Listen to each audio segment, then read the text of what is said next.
नगर पंचायत पाली हम आपको बता दें कि निर्दलीय प्रत्याशी जहां पर मनीष कुमार तिवारी विजय घोषित हुए हैं और हम आपको बता दें कि भारतीय जनता पार्टी के प्रत्याशी कमलेश चौरसिया को हराकर 253 वोटों से जीते हैं। हम आपको हमारे साथ में मनीष कुमार तिवारी जी, उनसे भी हमको आमना सामना कराते हैं। फिलहाल खुशी का माहौल है और साथ में हमको दिखाना चाहेंगे गुलाल में पूरी तरीके से भिड़े हुए समर्थकों के साथ उत्साहपूर्वक बैठे हुए हैं अपने घर के बाहर। आइए जानते क्या है उनका कहना, जीत के बाद उनका क्या है कहना, क्योंकि हमें जीत के पहले भी उनके पास लेके चले थे और जाना था क्या माहौल है। उनके द्वारा बताया गया था कि वार्ड नंबर 1 से लेकर सभी वार्डों के बीच में चर्चा हुई थी और चर्चा में वार्डों में क्या क्या कमियां थी उनके बारे में उन्होंने बताया था। और साथ में पाली का हृदय स्थल कहे जाने वाले फुब्बारे पे भी चर्चा हुई थी। कई सालों से उसकी स्थिति भी दयनीय बनी हुई है, उनके बारे में चर्चा हुई। आज जानते हैं जीत के बाद उनका क्या है कहना। नमस्ते भैया। नमस्कार। क्या कहना चाहेंगे, जीत भी 253 वोटों से जीत हुई और हम आपको एक बात और बताना चाहेंगे, भारतीय जनता पार्टी के प्रत्याशी ने जहां पर रिकाउंटिंग की बात की थी और वहीं पर मजिस्ट्रेट के द्वारा रिकाउंटिंग भी हुई, उसके बाद भी इनके मतों पर कोई फ़र्क नहीं पड़ा, 253 वोटों से विजयी घोषित हुए हैं। क्या कहना चाहेंगे? सबसे पहले तो मैं आपका धन्यवाद करना चाहूँगा। ये मेरी जीत नहीं है, किसी व्यक्ति विशेष की जीत नहीं है, ये सच्चाई की जीत है, पाली की जनता की जीत है। और जहाँ तक आगामी कार्यों का प्रश्न है, आपने बहुत अच्छी बात कही। मैंने घोषणा पत्र, जब आप विगत दिनों में यहाँ इंटरव्यू लेने आए थे, मैंने आपको अपना घोषणा पत्र बताया था। आप यकीन मानिए, हमारे यहाँ की जनता हमसे ये काम करा लेगी और हमें वो करने पड़ेंगे। क्यों? उनमें बहुत ज़बरदस्त उत्साह है, क्योंकि आपके घोषणा पत्र को देखते हुए यहाँ के निवासियों ने आपको चुना है, वो तो करना ही पड़ेगा, उसके आप से चूक नहीं सकते हैं। बिल्कुल नहीं चूकेंगे भाई साहब। और मैं वचनबद्ध हूँ, मैं एक अधिवक्ता हूँ और मैं वचन का जो है मूल्य, वचन की वैल्यू मैं बहुत अच्छे से समझता हूँ। जिन कार्यों के लिए जो व्यक्ति वचनबद्ध है उसको उन्हें निभाना चाहिए। पिछले प्रत्याशियों ने उन्हें निभाया नहीं निभाया, मैं उस ओर नहीं जाऊँगा। 5 वर्ष बहुत कम समय होता है और हम लोगों को एकजुट रह करके बहुत सारे काम करने हैं।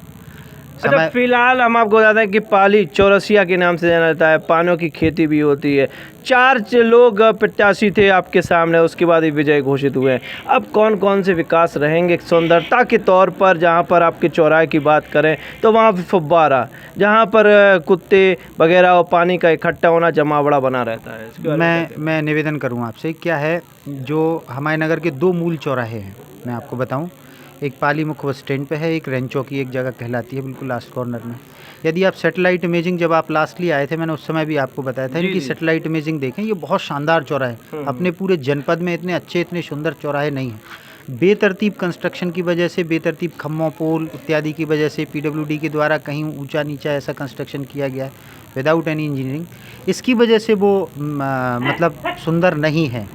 उन्हें सुंदर बनाने में ज़्यादा समय नहीं लगेगा। ये मूलभूत कार्य नहीं है। किसी चीज़ को सुंदर बनाना बहुत आसान है, रहता है बजट उसके लिए फिक्स है, सौंदर्यीकरण के लिए उसमें वो हो जाएगा। ये बहुत छोटे काम है। इसके अलावा बहुत बड़े बड़े ऐसे काम हमारे नगर में हैं जिन्हें पूरा करना है और उनके लिए पूरे नगर का सहयोग भी चाहिए पड़ेगा। घोषणा पत्र का अक्षरशः अनुपालन कराए, ऐसी जनता सक्रिय बनी रहे 5 वर्ष। इसके लिए मैं आप मीडिया से भी ये निवेदन करूँगा कि यदि मैं कहीं अपने मार्ग से भटकने लगूँ तो आप लोग मुझे ये दिन याद दिलाइएगा।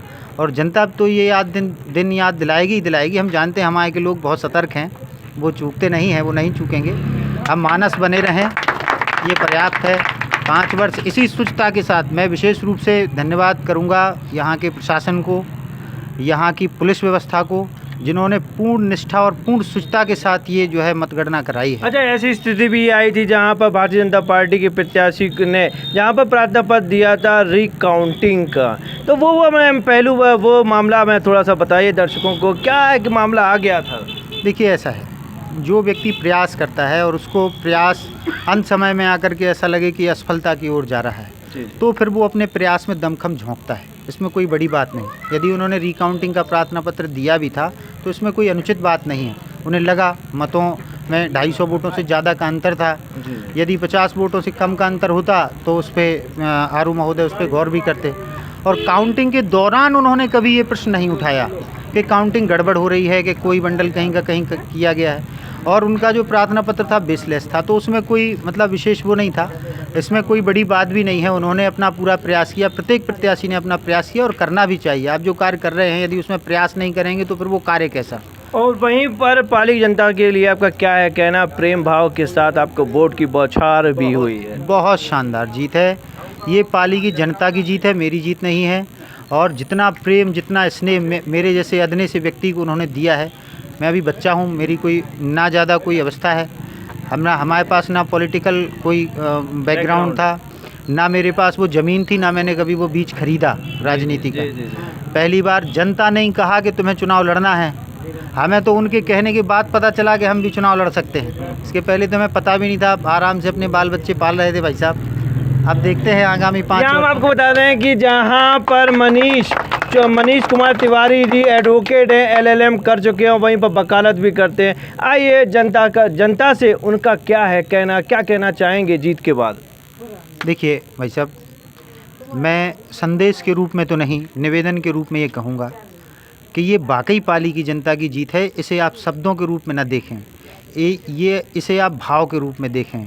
मैं जब पहले दिन नगर में निकला था, पहले दिन, देखिए ऐसा प्रत्येक प्रत्याशी को जनमानस का भाव दिखाई दे जाता है। मैं आपको आज बता रहा हूँ, मैं चुनाव जीत गया हूँ, चाहूँ तो ये शब्द ना कहूँ। पहले दिन से यहाँ के आम जनमानस ने जो भाव, जो प्रेम, जो स्नेह दिया, ऋणी हूँ भाई साहब, आप यकीन मानिए। मीडिया के सामने रो नहीं सकता हूँ। जो स्नेह दिया है, जो प्रेम दिया है, ये 5 वर्ष का प्रश्न नहीं है, ये सदियों का प्रश्न है। जो कार्य जनता 5 वर्ष के लिए कराना चाह रही है, उन कार्यों का प्रश्न है। इसलिए मेरी जीत नहीं है, आम जनमानस की जीत है। और मैं पूरी निष्ठा के साथ, पूरी ईमानदारी के साथ अपने 24 घंटे और 5 वर्ष झोंक दूंगा पूरा, और प्रयास करूंगा कि इस नगर को स्वर्ग बनाया जाए।